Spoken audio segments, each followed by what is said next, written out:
El Círculo de Lectura y Estudios Profesor Juan Bosch de Estados Unidos presenta El diálogo sobre la crisis de Irán, ¿Nuevo orden mundial? Parte 3. Preguntas y respuestas. Bien, vamos a abrir a las preguntas. Vamos a preferir hacer 5 preguntas para los disertantes eh, para tratar de, diríamos, sintetizar. Tenemos a Jeffrey, tenemos a Elvis para iniciar. Eh, por favor, si pueden enfatizar en la dirección a quién le hacen la pregunta, se lo vamos a agradecer. Eh, Adelante, Jeffrey. Gracias, profesor. Mi primera Ujú. pregunta es para el doctor Inocencio.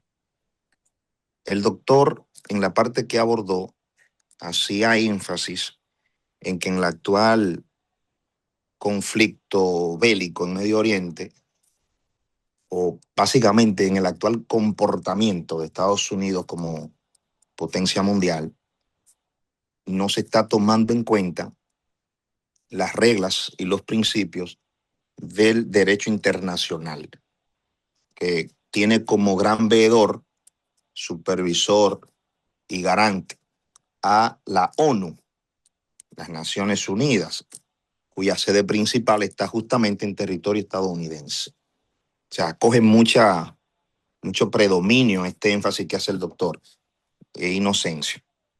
Entonces, yo quiero preguntar en torno justamente a los dos contextos. Actualmente estamos en un contexto de aplicación del realismo ofensivo, que es lo que describe el profesor John Mearsheimer, estadounidense, que aborda este tema. Pero sabemos que hay una preocupación en Estados Unidos también de la clase política, sobre todo los demócratas, por manejarse, por el hecho de que Estados Unidos se pueda manejar a través de el liberalismo, que es otra de las teorías en relaciones internacionales que explica justamente la importancia del derecho internacional.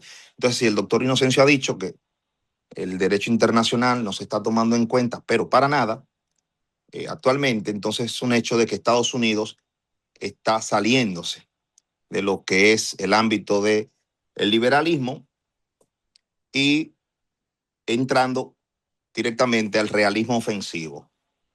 En ese caso, sabemos que hay elecciones muy pronto, perdón, no pronto, no, pero en el 2028 hay elecciones y lo que se ve es que los republicanos podrían tener un gran revés si esto sigue como va. Pero en el Congreso hay algo distinto y es que en las dos votaciones que han habido hay resoluciones que están dando apoyo a que el presidente Trump pueda seguir en su impronta de mantener los ataques en Medio Oriente o mantener su guerra, como se ha denominado. En este sentido, doctor Inocencio, quisiera preguntarle si, eh, si en este caso eh, el potencial cambio a futuro, estamos hablando de 2 años, de aquí al 2028 son 2 años. Entonces, es un hecho que esto no va a cambiar. Entonces, la pregunta es si hay posibilidades de proponer lo que sería un, un espacio de mediación. Si es una idea, si es algo que evidentemente usted no lo considera, por esto que he dicho, ¿verdad? De que estamos en un realismo ofensivo actualmente. Pero usted ha dicho también que la ONU, pues evidentemente no está garantizando, no es un actor relevante actualmente. Así no se está mirando. Entonces, si el Consejo de Seguridad, que es el órgano que debe garantizar la paz y la seguridad mundial. No puede funcionar, dado que necesita el consenso de los 5 actores permanentes, siendo Estados Unidos parte principal en el conflicto. Entonces debemos nosotros considerar, doctor Inocencio, que la ONU es un órgano actualmente inoperante ante este nuevo orden que Estados Unidos pretende recuperar o en el que pretende gravitar. Y si es así, entonces, doctor, que usted nos pueda decir de poder darse un espacio de mediación. Entonces, ¿quiénes serían los reales, los actores fundamentales que deberían jugar ese rol de mediación en este actual conflicto? Y mi última pregunta es para Rudy. Rudy hablaba muy bien de los neocons, que son esta nueva oleada de conservadores que justamente apoyan las iniciativas de el Partido Republicano que actualmente gobierna los Estados Unidos de América. Pero Rudy, me preocupa mucho la visión que ellos tienen con respecto a la economía. Y tú ya destacabas esto de manera brillante. Entonces, quisiera preguntarte sobre la alza del petróleo. Ya tú describías la importancia del paso de Hormuz, como el 20% del petróleo atraviesa esta ruta. Entonces ahora tú decías que estamos en una recesión económica, creo era que decía, lo que escucho en las calles, pues evidentemente sustentan lo que tú has dicho, Rudy. Porque actualmente el tema prioridad para los constituyentes en Estados Unidos es el costo de la vida. Y parece que ese es el tema que va a dominar los comicios presidenciales en el 2028, el costo de la vida. Entonces, si es así, Rudy, ¿cómo vislumbras tú el tema de la alza en los precios del petróleo y qué contradicción tú encuentras en el hecho de que el presidente Trump ha dicho que él ha multiplicado los pozos petroleros por 10 en relación a sus antecesores? Claro, utilizando el fracking, ¿verdad? Pero si hay tantos pozos petroleros, se supone que debemos tener más petróleo actualmente. Y si ahora tenemos el petróleo de Venezuela, entonces es un adicional. Pero oye lo que tú has dicho, o sea, estamos actualmente en una inflación que no se ve posibilidad de que pueda retroceder. O sea, el costo de la vida se ha disparado. Si puedes, Rudy, darnos tu consideración al respecto de cuál es la contradicción entre lo que dice la administración Trump que está pasando aquí y lo que la realidad internacional nos está mostrando. Muchísimas gracias. Vamos a hacer lo siguiente. Cada uno de los expositores que anoten la pregunta por si se da precisamente esta situación que hay preguntas para ambos. Entonces, anoten la pregunta. Nada más tenemos tres más. No van a ser muchas. Y yo quiero hacer un aporte en términos de el estrecho de Hormuz y el impacto. Entonces vámonos con Elvis, después Robinson y después Henry. Vámonos con Elvis. Ahí puede abrir Elvis. Buenas Especifica. tardes. Buenas Gracias, tardes a Elvis, por todos. participar. Por favor, si especifica a quién es la pregunta. Bueno, la pregunta va a los dos en realidad. Eh, Ok. cualquiera de los dos puede Ok. contribuir con la respuesta. Es Como una los dos pregunta bien van. Ujú, técnica. ujú. Ya Jeffrey dijo mucho de lo que yo quería decir, pero voy a sumarizar más lo que quiero decir. Eh, Señor García, doctor García y Rudy, ¿ustedes creen que Estados Unidos se siente en la obligación de defender a Israel, siendo este el único país enteramente estratégico para ellos que le permite hacer, pues básicamente andar como Pedro por su casa sin prácticamente ninguna restricción, sabiendo Israel que sí dependen exclusivamente de Estados Unidos para seguir como país, porque si no lo desbaratan? O sea, Estados Unidos les retira el apoyo a Israel y sabemos que todos los países del Medio Oriente desbaratan a ese país de casi 10 millones de personas, porque Israel no tiene una población tan grande.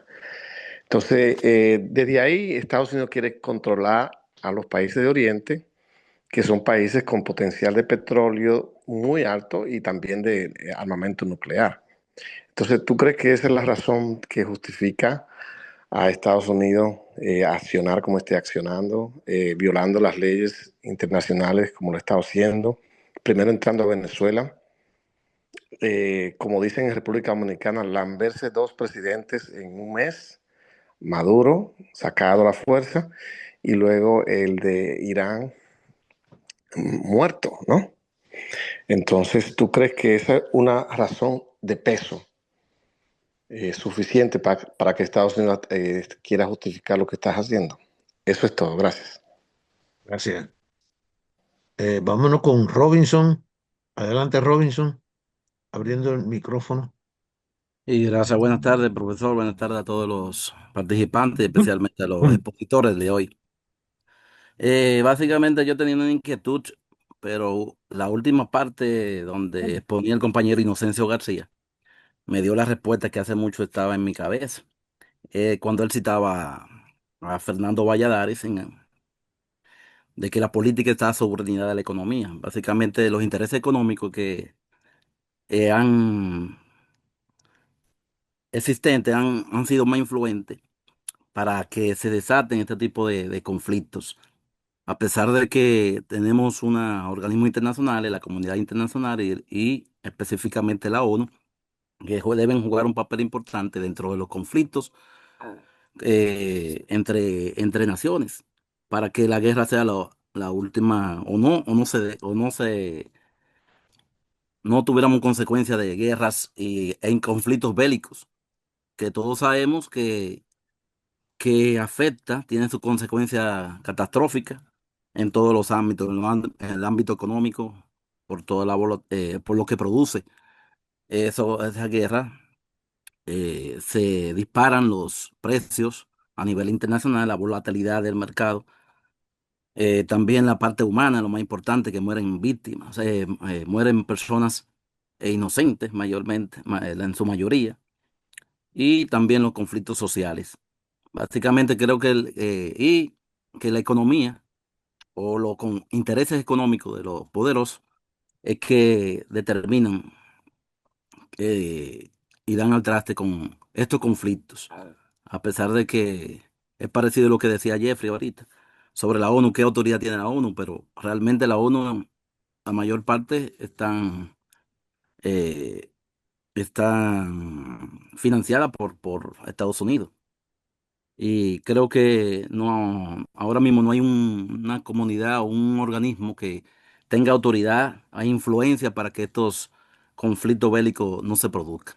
Básicamente era no es una forma de pregunta porque ya yo lo había dicho de que la última parte creo que entiendo yo que lo que citaba Inocencio en su última parte de su posición me daba respuesta a mi inquietud y a mi interrogante. Muchas gracias, Ramón, por la oportunidad. Gracias, Robinson. Eh, eh, Elvis, ¿tú habías bajado la mano?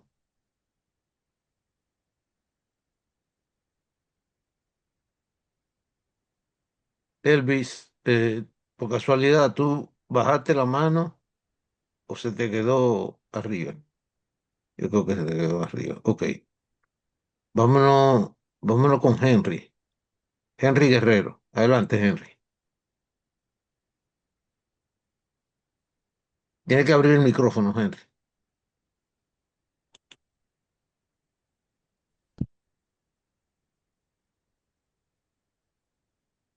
Abre el micrófono, Henry. Ahí. Nomás tiene que contestar sí.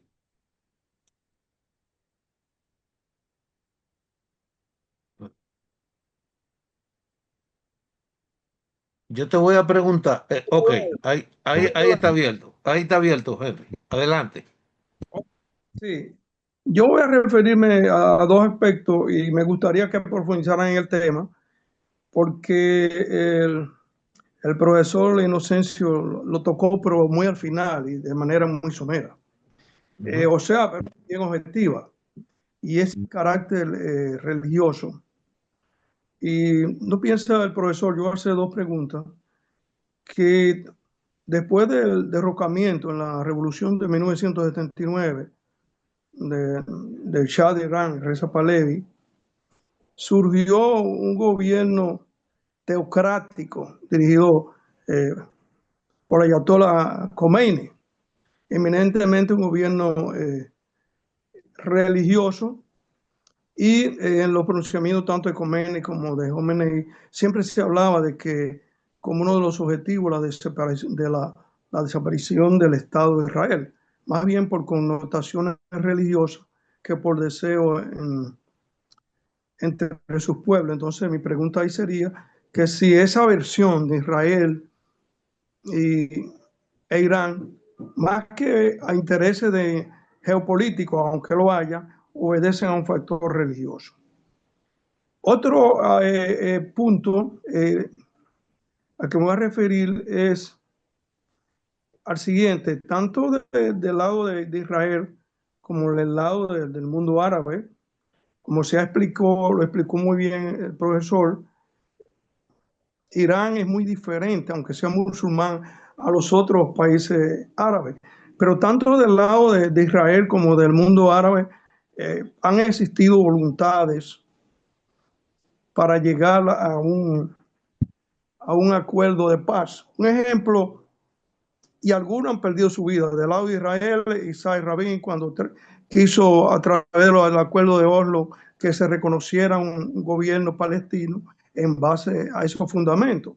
Y en una gran manifestación fue asesinado por un hombre de ultraderecha. Anwar el-Sadat en Egipto, después de la guerra de los 8 días de Yom Kippur, que es el día de gracia en Israel, los árabes atacaron varios países árabes simultáneamente. Israel lo venció en 7 días. Después de eso, Anwar el-Sadat buscó la paz con Israel y eso le costó su vida. Son dos ejemplos de fanatismo político y religioso de lado y lado. Ahora bien, yo voy a referirme a un punto, no sé si me lo podría contestar o García o Rudy, lo siguiente. ¿No cree usted que fuera un error bombardear donde se encontraba la máxima autoridad de gobierno, en este caso la Ayatollah Khomeini? Porque cuando se lanzó la bomba atómica en la Segunda Guerra Mundial contra Japón, jamás se lanzó contra donde se encontraba el emperador Hirohito, porque los norteamericanos entendieron que había que negociar con un líder de Japón y se mantuvo en el poder después de lanzar esa bomba. Siendo un estado teocrático, de carácter religioso, con 90 millones de habitantes, ¿consideran ustedes que no hay la posibilidad de un alto fuego basado en una negociación en vista de quien ha asumido el poder es el hijo del asesinado Ayatollah, y por tanto ha proclamado que habría venganza? Y hay que entenderlo desde el punto de vista del ser humano, que ve perder a su padre, a su madre en esas circunstancias. Pero ustedes piensan que eso no sería un error de la dirección política de Irán, porque no habría con quién negociar, y que también fue un error el bombardeo de esas bases donde se encontraba el Ayatollah, porque con quién negociar. ¿Y qué perspectiva ven ustedes en la guerra? Porque lo que el presidente Trump ha dicho es que tratarán de ver cómo pasan los buques, escoltar a los buques. ¿Qué perspectiva ven ustedes? ¿Y quién piensa, qué creen ustedes va a suceder? Si se va a llegar a un armisticio, en vista de que la Organización de las Naciones Unidas parecería que no tiene la mayor autoridad en esta guerra, que no es un centro viable que llegue a una negociación que garantice la paz en el mundo. Desde el punto de vista económico, lo que ha explicado Rudy ha sido muy elegante y preciso de las repercusiones, porque no solamente en petróleo, sino en todos los derivados para productos en textiles, en fertilizantes y cosas. Magnífica exposición de ambos, yo los felicito. Pero esas son mis inquietudes y mis preguntas. Y excúsenme que me entendí un poco. Nunca me gusta tomar. No, muy buena, Henry. muy bueno. opositores. Yo tuve la Gracias. oportunidad de ir a Israel y conozco ese país y sus estructuras sociales, que son muy avanzadas. Y yo estudié, cuando yo tenía 30 años, me Ujú, pasé en el Alto de Golán, donde pude ver los nombres de los soldados israelíes sobre rocas que habían caído en esa batalla, que cuando eso no era tan sofisticado las tecnologías que hay ahora. ujú. Ahora es importante que haya un soldado ahí que no alcance un misil desde el otro lado. Así Claro. que tengo esas inquietudes porque pienso que todos estos países, tanto los árabes como los iraníes, como los israelitas, sus pueblos merecen la paz, no la Ujú. guerra. Gracias. Gracias, Henry. Gracias a Manuel. ustedes. Adelante, Manuel. Sí, muchísimas gracias a los dos expositores, porque me han enseñado bastante. Y mi pregunta tiene que ver con un evento que no se ha mencionado, que fue apoyado en gran parte por los Estados Unidos y todos los países europeos, que fue el evento en Tiananmen Square en la China, que estaban hablando, creo que el señor Santana habló de Nixon o Reagan y los cambios que estaban pasando en la China en los años 80, pero en el 89 específicamente, antes de que cayera el muro en Berlín y se terminara rompiendo la Unión Soviética, es- ocurrió el, lo que le llaman el masacre de Tiananmen Square, Ujú. que pretendía, como quien dice, eh, si no derrocar, cambiar estrictamente el Partido Comunista de China. Y los cambios que sucedieron en China después de Tiananmen Square, y digo, ¿qué aporte hizo esto a que estas clases de cosas que están sucediendo hoy en el mundo en realidad estén sucediendo por cómo China reaccionó ante todas esas demostraciones y sit-ins y todas esas cosas que estaban haciendo allá en China en el 89? ¿Tuvo eso que ver algo con propiciar esta clase de cosas que están sucediendo hoy? Ah, gracias. Esa va para los dos, porque yo sé que ellos son muy conocidos, conocientes de toda esa historia. Sí, sí, gracias. Gracias, Manuel. Un momentico.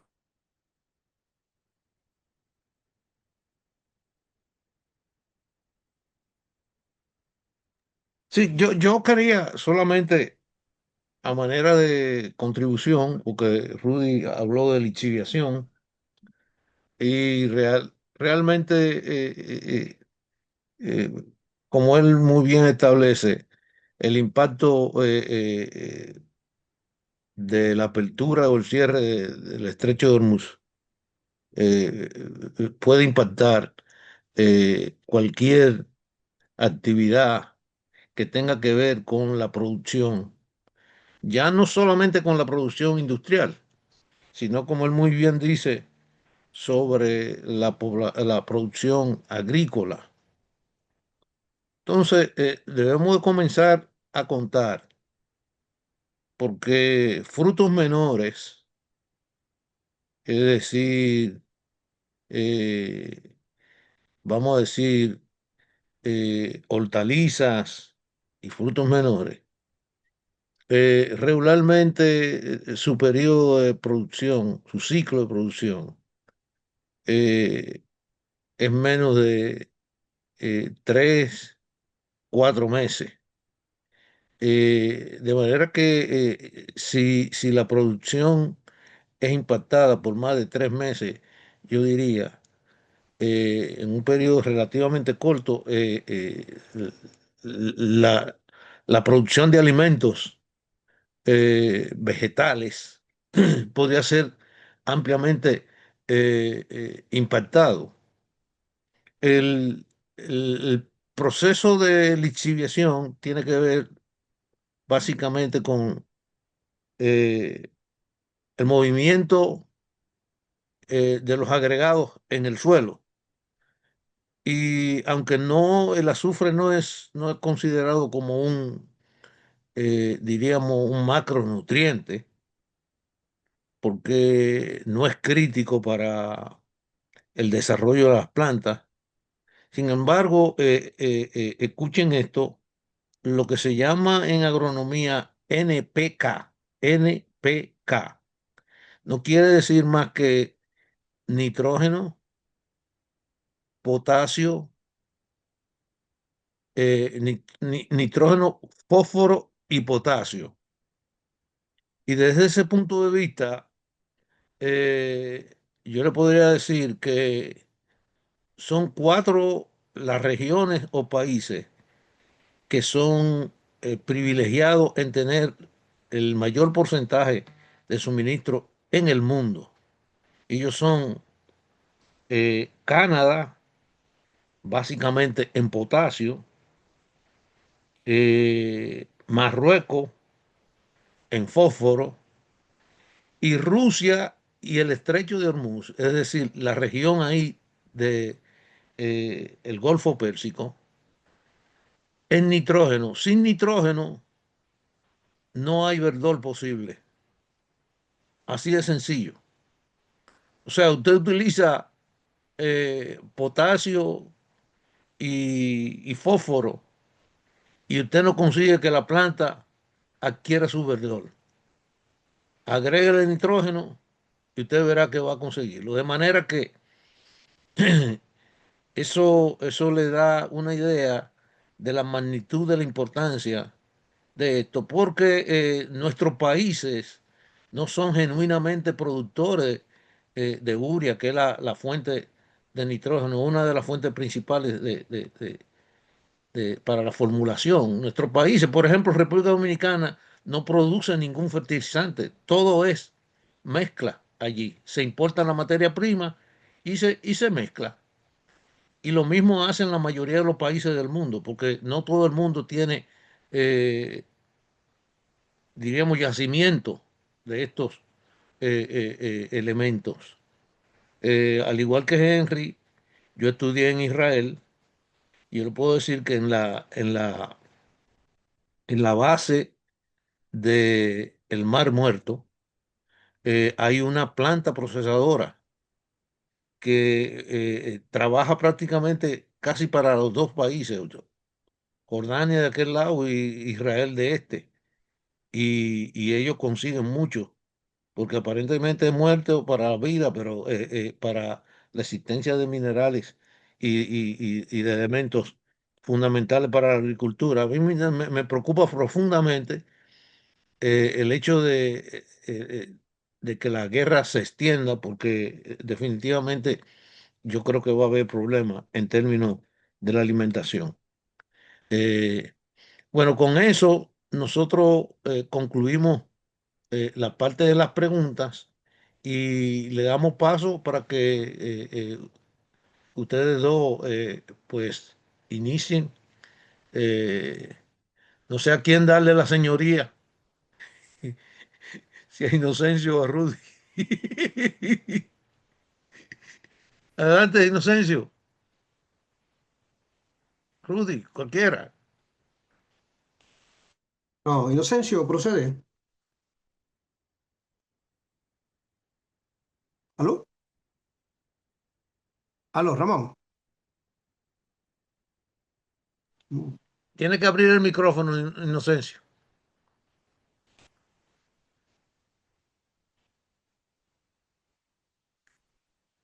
Un momentico. Ok, Ya, ahí ya, ok, sí, va ahí bien, sí. bien. Bueno, eh, Jeffrey hizo fundamentalmente la pregunta sobre la mediación, ¿no? Tú también. Bien. Y lo que puedo decir es, de inicio, es que el orden internacional fundado después de la Segunda Guerra Mundial está roto, porque efectivamente una expresión de esa fractura de ese sistema internacional, perdón, Ujú. eh, de esa fractura de ese sistema internacional son las los innúmeros casos de recurrentes de que en de conflictos internacionales en los cuales Naciones Unidas paulatinamente vino disminuyendo su capacidad de mediación entre estados, entre los conflictos entre estados, ¿no? Eh, bueno, ¿cuál es una de las características del momento actual en materia de mediación en lo que debía ser la mediación de los conflictos internacionales, siempre respetando fundamentalmente el artículo 2 de la Carta de Naciones Unidas, que habla de no inmiscuirse en los asuntos de los estados, de un estado con respecto a otro estado, respetar su soberanía y de dirimir los conflictos, las contradicciones mediante la negociación. Entonces, lo que ha ocurrido es que hay de un tiempo a esta parte estamos ante la política de poder. O sea, cómo se está gestionando el orden internacional es de lo que los expertos le llaman la política de poder, donde se ha aparcado la diplomacia como instrumento precisamente de negociación. Entonces, bueno, la respuesta más directa a, a ese aspecto de la pregunta de Jeffrey es efectivamente de que ese orden internacional está roto. Y bueno, ¿cuáles son los elementos, los componentes que estructuran un sistema internacional? Bueno, pues son las leyes, las normas, reglas, instituciones, valores, ¿no? Eso es lo que instituye un sistema internacional. ¿Cuál es la principal norma? Bueno, la Carta de Naciones Unidas. Y si tú no estás respetando el principal, yo diría el núcleo de la Carta de las Naciones Unidas, bueno, pues, que es el artículo 2, pues entonces pudiéramos concluir de que el derecho internacional público eh, es agua de borraja, papel mojado, ¿no? Y hay que poner de relieve que en caso de Naciones Unidas, para que veamos la crisis del sistema multilateral, ¿no? Las únicas resoluciones que son vinculantes en materia de derecho internacional público son las que salen del Consejo de Seguridad de Naciones Unidas, no así de la Asamblea General, ¿no? Que son simplemente resoluciones, bueno, para eh, tomar en cuenta, pero que lo que sale de la Asamblea General no es vinculante, ¿no? Para el sistema internacional en materia de derecho internacional público, sino es lo que sale de las resoluciones que salen del Consejo de Seguridad de la ONU y debemos entonces, lo dije años atrás en entrevistas, que efectivamente cuando se inicia la guerra Rusia-Ucrania-OTAN, bueno, pues decía, bueno, pero es que los mismos 5 miembros del Consejo de Seguridad están en guerra. Los tres de Occidente, Francia, ¿no? Reino Unido y Estados Unidos, por un lado, y China y Rusia, por otro lado, ¿no?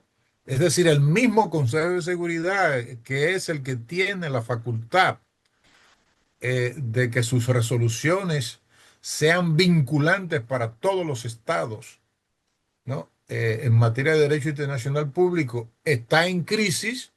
Bueno, pues entonces el sistema multilateral, ¿no?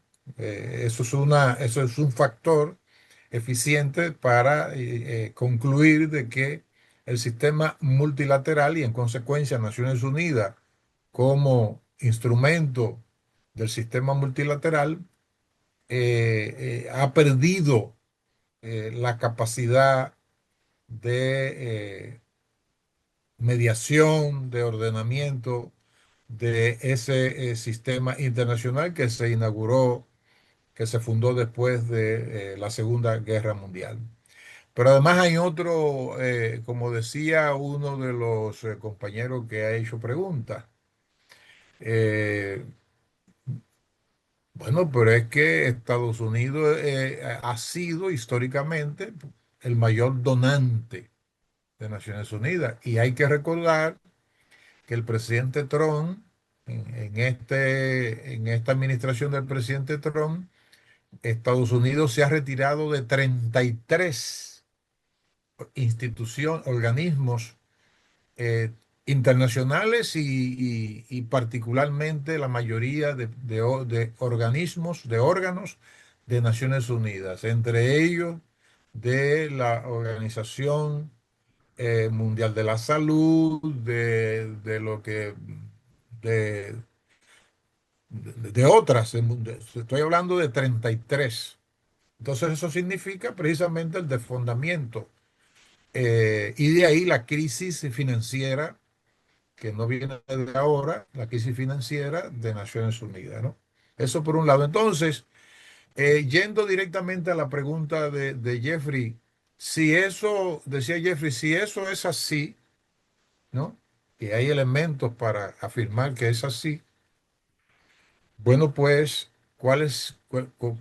¿quién o quiénes serían los sustitutos mediadores para poder dirimir el conflicto? Bueno, eh, yo decía que lo que caracteriza la gestión del sistema internacional es la política de poder.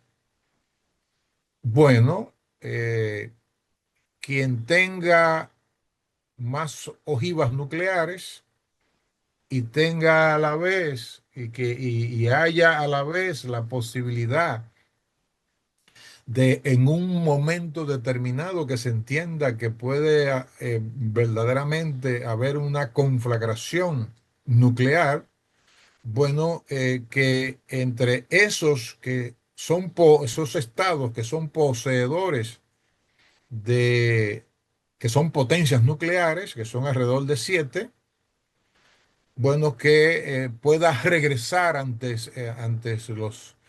las élites de esos países, ante sus principales liderazgos, el principio de realidad que yo hablaba de Sigmund Freud, ¿no?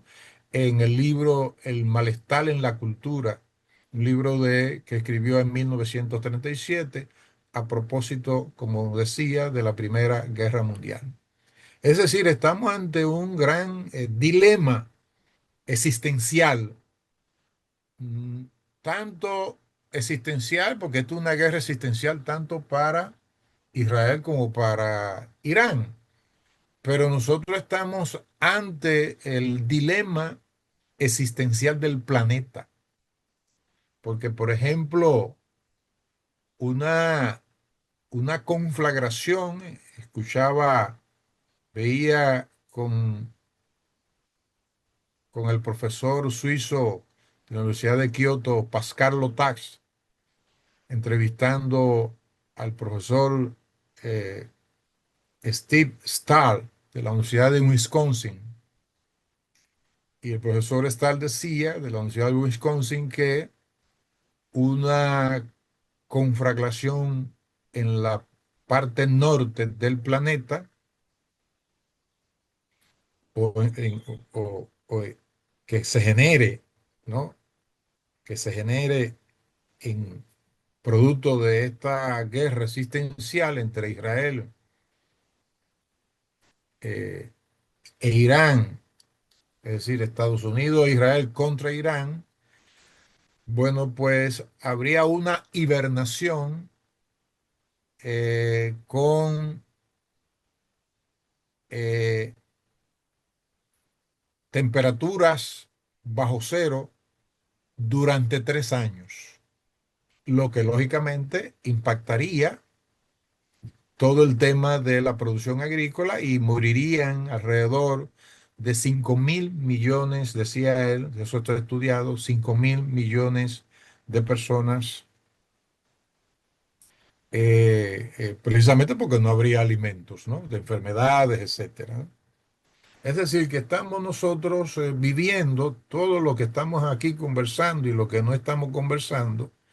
Estamos ante un acontecimiento que nosotros lo estamos viviendo como si fuera una película, pero estamos ante un problema existencial del planeta, ¿no? A eso es que no estamos, que nosotros nos estamos enfrentando. Y lamentablemente, ¿no?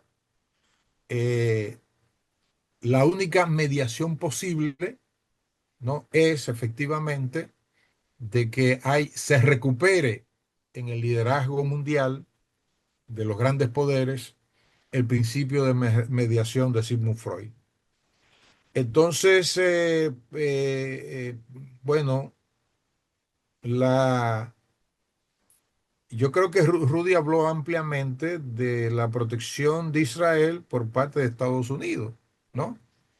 Eh, Aquí tengo yo el libro del profesor John Mearsheimer y de otro autor que se titula El lobby israelí, donde ellos explican de manera muy clara, estoy hablando de un libro de principio de este siglo, del profesor Mearsheimer y de otro autor que no recuerdo, que se titula efectivamente El lobby israelí. Y bueno, eh, en el caso, por ejemplo, señores, nosotros estamos ante, ¿cuál es el peligro que potencia el desafío existencial del planeta? Es que esa es una guerra religiosa, porque desde Occidente se señala que el único régimen democrático que hay en, en Asia Occidental es Israel. Y resulta que Israel es un régimen teocrático.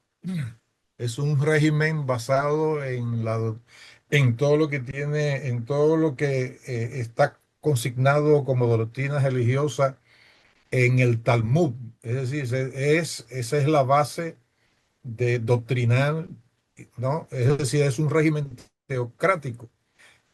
E Irán es un régimen teocrático y está ya más que, no por mí, sino por los expertos, Scott Ritter, John Mearsheimer, Larry Johnson, el coronel Larry Johnson, que fue analista de la CIA, el ex coronel eh, Douglas MacGregor, ¿no?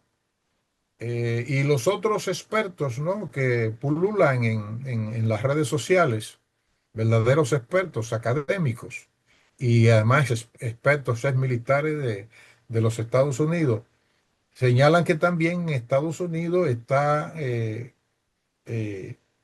está dirigido también por un régimen teocrático. ¿En qué sentido? En el sentido de que tanto el, el vicepresidente J.D. Vance, el secretario de guerra Pete Hegseth, que tiene precisamente un tatuaje con en uno de sus pechos con las cruz gamada de los templarios, ¿no? Y que efectivamente al interior, señalan los expertos que al interior de el ejército de los Estados Unidos hay precisamente invocaciones de carácter religioso y que inclusive el ataque a Irán se invoca como la, la segunda venida de Jesucristo, ¿no? Es decir, que estamos nosotros ante un problema grave porque se supone que desde una perspectiva religiosa, escatológica sobre la realidad, entonces lógicamente que ese principio de realidad de que yo he hablado, ¿no? No creo que esté en la mente, en la racionalidad de quienes tienen la posibilidad de decir, hay que parar esto, porque esto precisamente va a llevar a una tercera guerra mundial que, como dijo Einstein, sabemos cómo va a ser la tercera, pero estamos seguros que la cuarta va a ser con palos y piedras.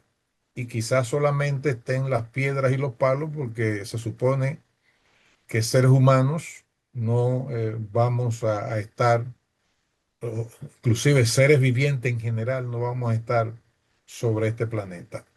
Y finalmente, para darle el paso a Rudy, lo de Tiananmen fue una decisión.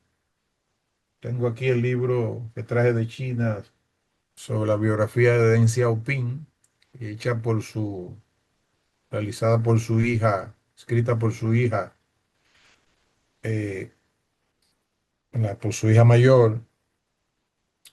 Eh, Él fue que tomó esa decisión, Deng Xiaoping, y fue una decisión difícil, pero que si no se tomaba, bueno, pues China quizás no fuera, no tuviese la estabilidad política que estuviese ahora, si señalan no solamente la hija de Deng Xiaoping, sino otros autores de que, eh, para decirlo en términos coloquiales, en lenguaje coloquial, otro gallo estuviera cantando si esa decisión, esa terrible decisión, no se hubiese adoptado, ¿no?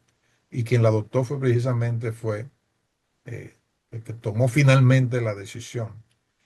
Fue de Xiaoping el que tenía, ¿no, verdad? El peso del liderazgo y la legitimidad en ese momento, ¿no? En la nomenclatura del Partido Comunista Chino.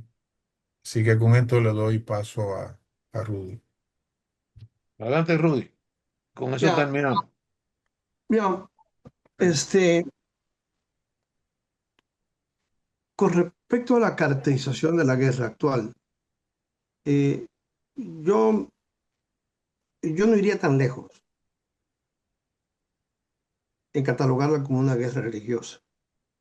Yo diría que hay matices, que hay manipulación de elementos religiosos, sobre todo de parte de Israel.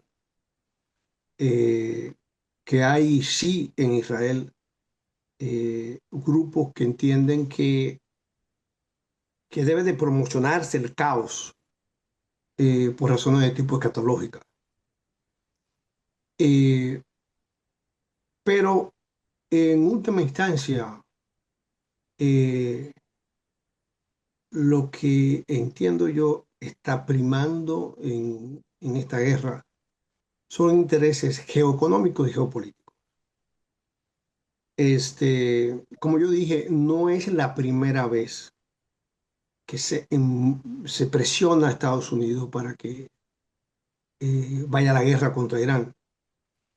Eso se ha estado haciendo de hace 20 años, utilizando toda una serie de recursos. Lo que uno sí encuentra es que eh, no había tenido Israel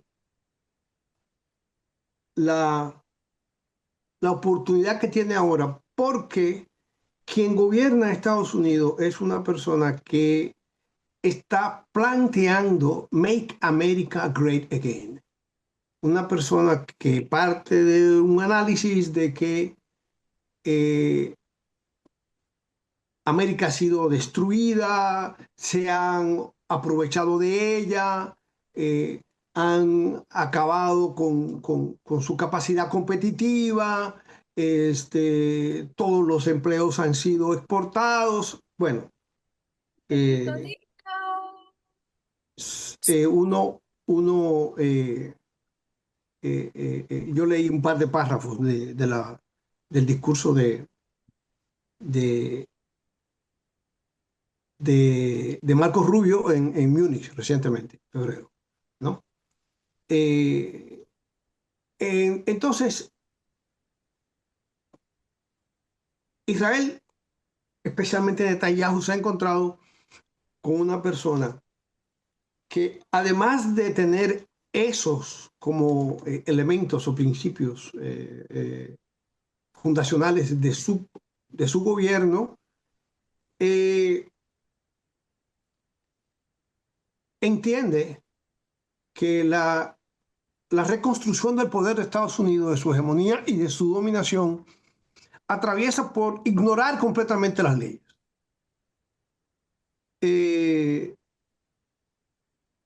Y aquí hay algo importante. Yo creo que Donald Trump ha sido fuertemente influenciado por los neocons. Una característica interesante de los neocons es que ellos realmente no prestan atención a lo económico. Los neocons básicamente plantean la elaboración de política exterior en base a principios ideológicos y en base a asegurar que la hegemonía y el dominio de Estados Unidos persista. Entonces, es esto con lo que se encuentran y no es casual. Biden no accedió, pero antes de Biden, Obama tampoco. Y antes de Obama, otros presidentes no accedieron. Esto es una guerra que Israel ha estado pidiendo desde hace más de 2 décadas. Pero ahora, dada esta circunstancia que estoy señalando, se presenta la oportunidad de hacer esto. Hay un elemento aquí un poco más difícil de discutir y es hasta dónde los neocon, con el control que tienen de los aparatos de seguridad, de los aparatos de inteligencia, pudieron haber torcido las cosas para hacerle creer a Trump que esto iba a ser un paseo por el parque. El otro elemento importante es que a pesar de eso hay una fuerte división al interior de la administración Trump. Trump prácticamente le ha prohibido a Vance que siga haciendo declaraciones sobre la guerra. Tulsi Gabbard, la jefa de la oficina que controla todos los aparatos de inteligencia de Estados Unidos, no aparece por ningún lado ni ha opinado sobre esto. Al contrario, la última opinión sobre este tipo de cosas que Tulsi Gabbard hizo fue decir que los cambios de gobierno, o sea, los golpes de Estado para cambiar regímenes, ya era cosa del pasado en Estados Unidos, ¿no? Entonces, yo diría eso, yo diría que esta es una guerra que en lo fundamental obedece a intereses de tipo geoeconómico y geopolítico, pero en lo fundamental es una guerra que está dirigida contra los BRICS y especialmente contra China, ¿no? También de manera equivocada, porque China es 85% autosuficiente en energía. y es muy bajo el porcentaje de, de petróleo en términos de su consumo global, de su total consumo, del consumo total que China deriva de Irán, ¿no? Es muy importante tener claro el tema de los elementos que componen la ideología de los neocon. Señalé el asunto de totalmente ignorar la economía, de que son profundamente ideológicos. Y esto es lo que contrasta con los realistas, que es el tipo de pensamiento que defiende Mearsheimer. Los realistas plantean un tipo de vuelta al sistema de Westfalia, en donde lo ideológico no era lo dominante, sino que los estados dirimían sus diferencias en función de esferas de influencia, ¿no? Y respetando cada quien sus intereses. Eso no es la visión de los neocon. Hay que señalar una cosa. Bajo el gobierno de Clinton fue cuando los neocon tomaron definitivamente control de los aparatos en los que se discute y define la política exterior norteamericana. Hubo un gran debate bajo ese gobierno de Clinton y los neocon ganaron ese debate. A partir de entonces, que se ve que los neocon tienen tanta influencia en los demócratas como en los republicanos, porque se convirtieron en la ideología dominante en los aparatos donde se decide la política exterior norteamericana.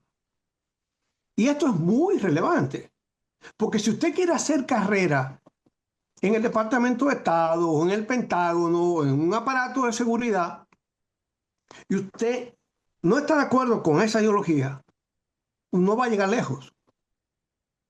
No va a llegar lejos sencillamente porque no, cuando se le pida su opinión sobre algún aspecto y la prensa alternativa, esa a que se refería Inocencio hace poco, ¿no? Douglas Madu, McGregor, Larry Johnson, está llena de individuos, ¿no? Que se resistieron a seguir la línea neocon y nada, tuvieron que irse, salir de ahí, ¿no? Entonces, eso es lo que yo entiendo con respecto a lo que preguntaba, creo que era Jeffrey, ¿no? Aparte del libro que señala Inocencio, que se llama El lobby de Israel, Mearsheimer tiene otro libro que es muy importante, que se llama The Great Delusion, la gran fantasía, ¿no? Y entonces aquí quiero tocar el tema del liberalismo. ¿Qué es lo que se vive en Occidente ahora mismo? Bueno, lo que se vive en Occidente ahora mismo es una profunda crisis del liberalismo. El liberalismo era el estadio, vamos a decir, de desarrollo de la esfera política, a donde se suponía que ya la humanidad había llegado y donde las diferencias era el estadio de evolución más avanzado de la esfera política. Era, como escribió un autor muy famoso, el fin de la historia, ¿no? Pero ocurre que no ha sido así. El liberalismo ha entrado en una crisis profunda. En parte porque no ha sido capaz de resolver toda una serie de problemas que el capitalismo ha ido creando en los últimos años, ¿no? Pero también porque el liberalismo ha desembocado en formas de gobierno en donde la participación del ciudadano es cada vez más limitada, más coartada. Si se quiere un ejemplo brutal de eso, hay que ver solamente cómo funciona la Unión Europea, ¿no? Eh, Pensar que cuando varios países de Europa rechazaron la Constitución Europea, los burócratas de Bruselas, de la Unión Europea, la metieron por la puerta de atrás, sencillamente, ignorando totalmente. Ahora mismo, los funcionarios de Bruselas no le importa para nada la opinión de la población con respecto a la guerra de Ucrania, que la mayor parte de la gente rechaza. Estoy poniendo eso como un ejemplo. Aquí en Estados Unidos, lo que ha generado el liberalismo es una suerte de unipartido. Es con Trump ahora que hay una ruptura profunda en la manera como se habían estado manejando, sobre todo los temas de política exterior, ¿no? Y también en el manejo de la economía con el asunto de recurrir a las tarifas, ¿no? Pero igual que en otros países del occidente avanzado, el liberalismo ha caído en una crisis profunda y eso es algo que no solamente se debate, sino que se admite. Hace poco en Davos, Carney, Mark Carney, el primer ministro de Canadá, reconoció de manera abierta que el orden del liberalismo global que se suponía que existía era una farsa, que todo el mundo planteaba que se estaba adherido a él porque convenía. Yo recomendaría un libro de Philip Pilkington, este libro. No es un libro con el que yo estoy de acuerdo en todos los elementos que él plantea, pero sí explica qué tan profunda es la crisis del liberalismo y por qué razón se ha llegado a la situación que existe ahora.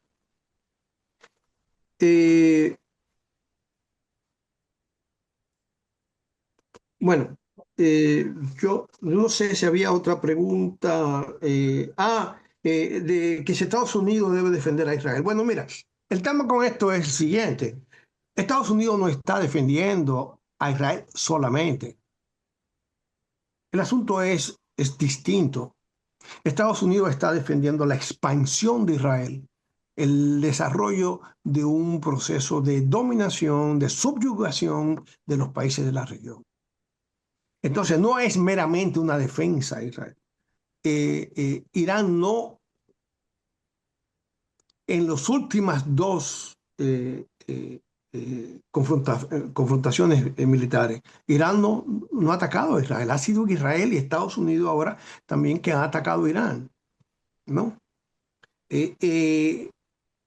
Entonces, la cuestión de la relación de Estados Unidos con Israel no es un tema de defender a Israel, es un tema de apoyar una agenda regional que tiene por objetivo subyugar la región someterla al dominio de Israel, establecer lo que en Israel se conoce como el Gran Israel, ¿no?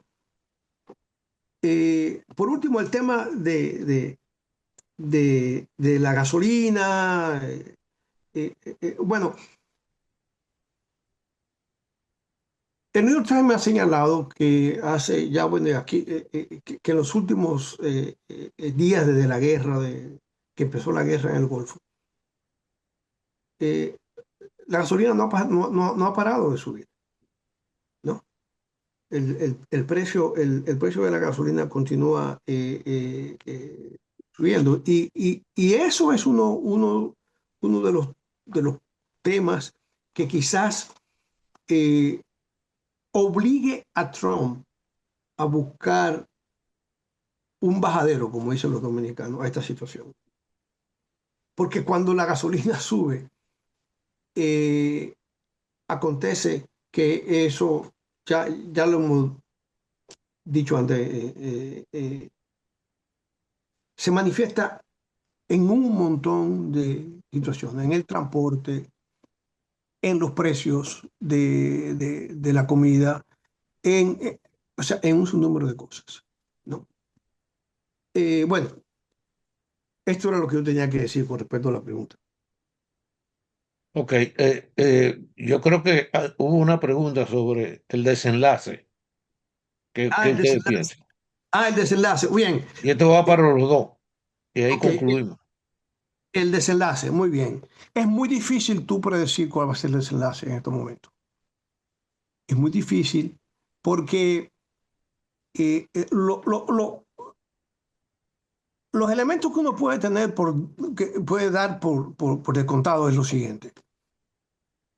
Trump esperaba una guerra corta. Planearon para una guerra corta. Porque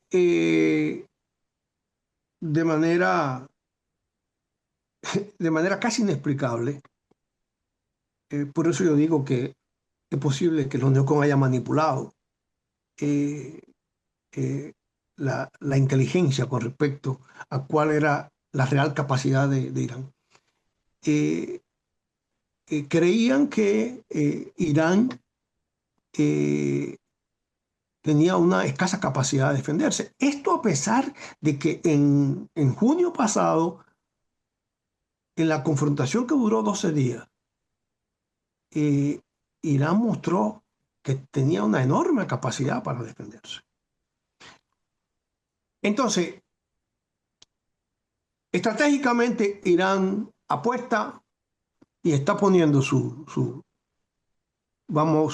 expectativas en una guerra más larga que la que Trump esperaba que iba a ser. Esas son de las pocas cosas que tú puedes tener por seguro. Eh, no hay ahora mismo ninguna indicación de que los iraníes eh, van a proveerle de manera fácil un bajadero a Trump. ¿Por qué? Bueno, en primer lugar, porque Trump los ha engañado 2 veces. Y en la última, pues mataron al líder supremo. Hay que tener eso claro. O sea, esa reunión donde mataron al líder supremo era una reunión con los altos mandos militares para supuestamente discutir la última propuesta que se había hecho eh, en las conversaciones con Estados Unidos. ¿Ok? Entonces, eh, eh, a Irán no se le puede pedir que crea en, en los Estados Unidos y no cree. Entonces, cuando ya hay total desconfianza, ¿no?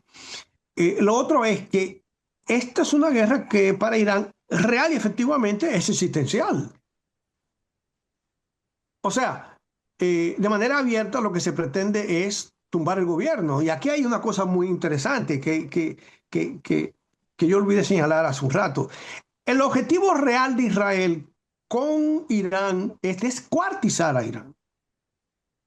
Por eso es que ustedes vieron que una de las cosas que se intentó hacer fue motivar a los kurdos a que levantaran un frente.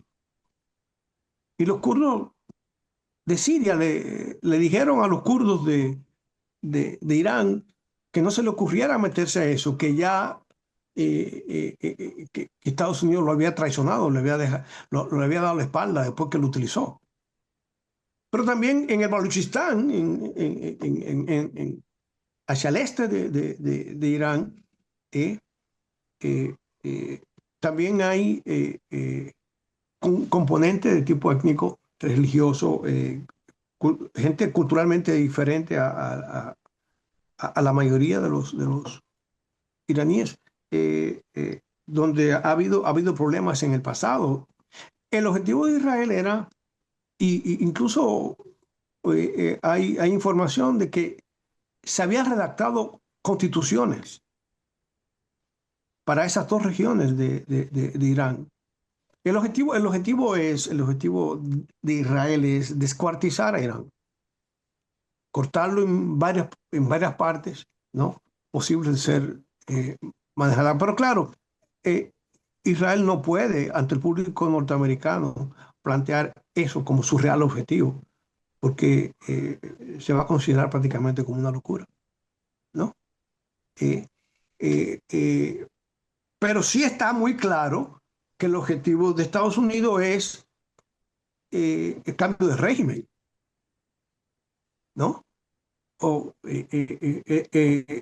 pero no hay manera de que tú hagas un cambio de régimen sin que el país caiga en un caos.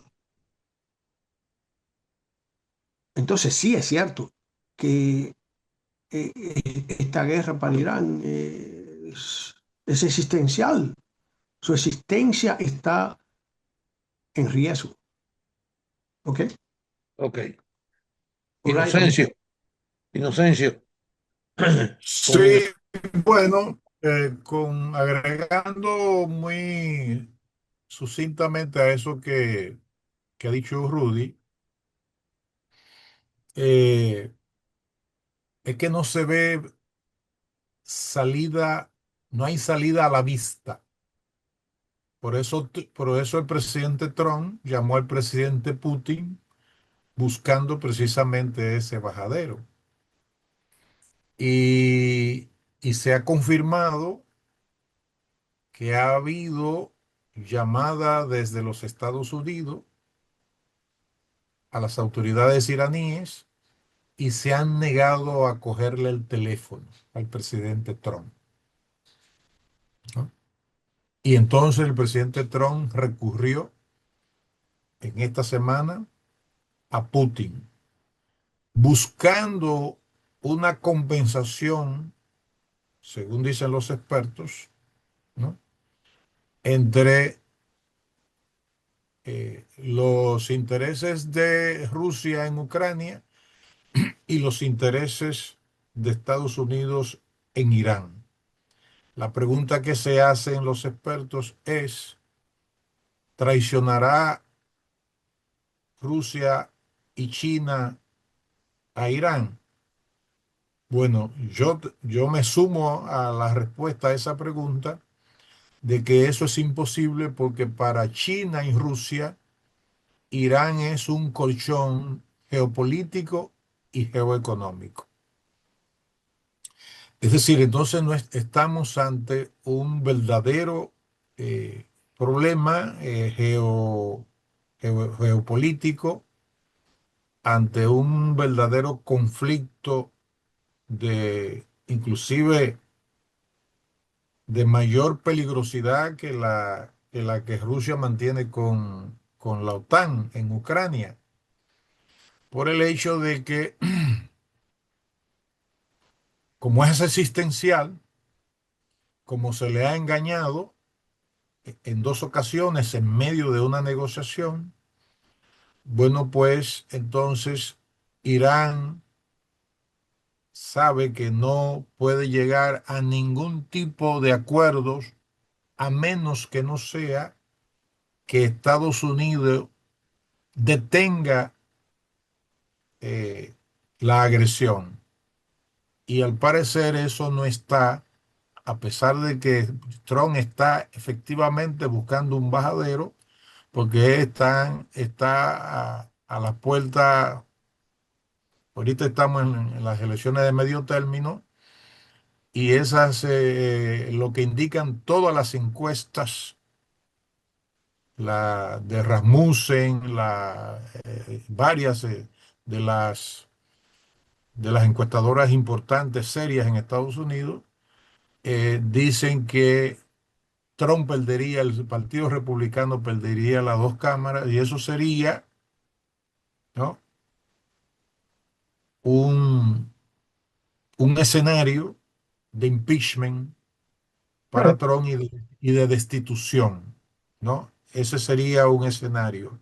Pero en definitiva, la respuesta es, ante esa pregunta, que no se vislumbra una salida posible a este conflicto, a menos que Trump no diga, porque ya lo está diciendo, ya la guerra está terminada, porque precisamente él está buscando un bajadero a ese callejón sin salida, en el que él se dejó meter precisamente por los neocons. Ok. Un elemento que quiero agregar, Ramón, Ujú. Irán tiene, Irán tiene ante sí una perspectiva que es realmente imposible de aceptar, y es que si ellos ceden de manera fácil, si llegara a un acuerdo, vamos a decir así, refrendado de manera más sólida, extremadamente sólida, dentro de 6 meses o un año, este escenario vuelve a aparecer. Así es. Y ellos van a estar otra vez enfrentando algo como esto. Hay que entender que el sistema político norteamericano ha degenerado en algo sumamente caótico en los últimos años, en donde, por ejemplo, Obama firma un acuerdo con Irán y el presidente, o sea, no hay continuidad de Estado. El presidente que le sigue a Obama sencillamente se sale sin ningún tipo de razón de ese acuerdo. Entonces, eso quiere decir que cualquier salida a esto va a ser sumamente difícil, porque va a requerir que tú le garantices a Irán que dentro de 6 meses, 8 meses o un año, ellos no van a estar otra vez siendo atacados de esta manera, ¿no? ¿Entiendes? Entonces, es una situación extremadamente complicada. Eh, Hay que recordar, con respecto a lo que dice Inocencio, de si van a traicionar y Rusia traicionaría a Irán, hay que recordar que si cae Irán, eso se va a producir luego que ya cayó Siria, donde Rusia invirtió un capital militar político enorme. Así es. Entonces, tú puedes, vamos a decir, Rusia absorbió ese golpe de manera, yo diría, que un tanto meliflua, ¿no? O sea, acabaron ahora poniéndose hasta de acuerdo con el ex cortacabeza de ISIS, ¿no?, que dirige Siria, ¿no? Eh, eh, y ahora el tipo en 4 meses ha visitado 2 veces a la Unión Soviética, a Rusia, ¿no? Ok, vamos a decir así que la cuestión ha podido administrarse, ¿no? Pero lo de Irán no se va a administrar de manera tan fácil. Es un país casi 3 veces el tamaño de Irak, ¿no? Entonces, con 90 millones de habitantes, ¿no? No es la misma cosa, ¿no? No es Siria, para nada. Así Bien, es. bien. Bueno, solamente nos queda bastante extenso, ¿verdad? porque nos quedamos encaramelados. Pero lo que demuestra es que siempre es interesante hablar con ustedes. Eh, Vamos a facilitar a que la gente abra sus micrófonos y agradecer una vez más esta contribución prácticamente de 3 horas, ¿entiendes? Bueno, Sí, Eh, así es. pero bueno, interesante. Y muchísimas tan gracias. fuerte. Nosotros vamos a hacer un buen trabajo en la edición y se lo vamos a presentar probablemente entre mañana y pasado. Muchas gracias. Perfecto. Gracias, compañero Ramón. Buenas Muchas tardes, buenas gracias. tardes. Muchas gracias. Que la Fue muy pasen bien, bueno. excelente. Gracias. Muchas gracias. Excelente, Estoy buenas más tardes. clara en Lo cuanto a esperaremos esa idea. por el YouTube. Gracias, Ajá, Inocencio, ajá. por sus bellas palabras, yo. Sí, Gracias a sí, ustedes, muchas gracias. Un gran abrazo. El conjunto. Rudy. sí.